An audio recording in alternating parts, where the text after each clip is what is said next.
So it's Holy Week and it's Saturday. And we don't have to think about Saturday, do we? No, we think about Good Friday because that's when Jesus dies, and we do a huge worship event around that. And we think about Easter Sunday, and we do an even bigger worship event around that because that's the day that Jesus rose from the dead. But Saturday is this in between, this time we don't often think about. You know, in our text we have for today, it's Matthew 27. Verses 57 through 61, and it's just a text that talks about the fact that Jesus was buried in a rich man's tomb, and everybody kind of stood to the back and watched as he was placed in there. And then Saturday. But what was that Saturday like?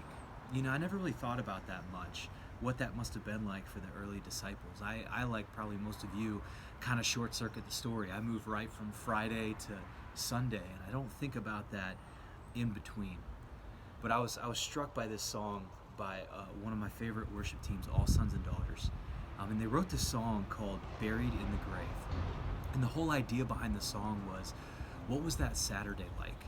What was it like for the disciples to be in this moment where they watched as everything they'd hoped in, everything they'd sacrificed for, all the plans they had for Jesus, because yes, they had plans for Jesus, were all of a sudden taken away in a moment.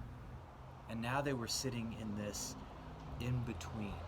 You know, I love some of the lyrics in the song. It says, "There was a day we held our breath and felt the sting of bitter death, when all our hopes were buried in the grave. Our eyes awake, our hearts were torn between our faith and what we knew before our King was buried in the grave."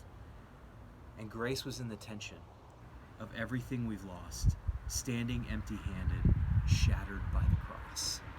I love that line because it shows you this emotion the disciples must have felt as they sat in the in-between, in the uncertainty of what would come next, in the anxiety that had brought them.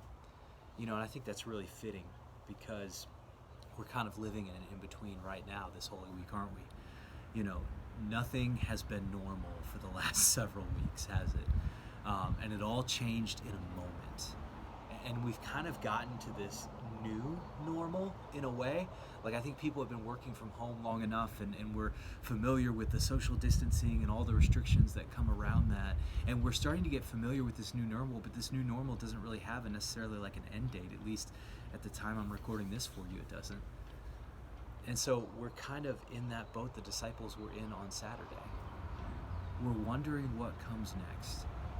We're grieving the loss of the plans that were, and we're wondering how to move forward from where we are.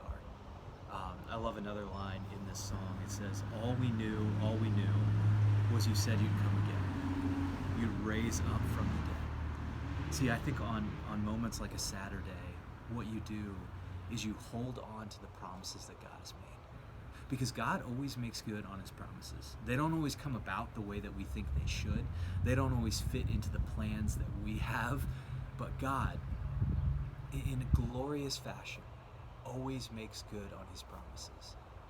And where we grow in that faith of God's promises is right here in the tension. On the Saturday that we wait and we trust. So I hope you guys have a blessed Saturday. I am looking forward to Easter Online tomorrow, Easter Sunday. But as you sit this Saturday, take some time to just meditate. God, how do we sit in the uncertainty? How do we sit in the tension, holding on to the promises that you've made? Looking forward to seeing you guys tomorrow for Easter Online.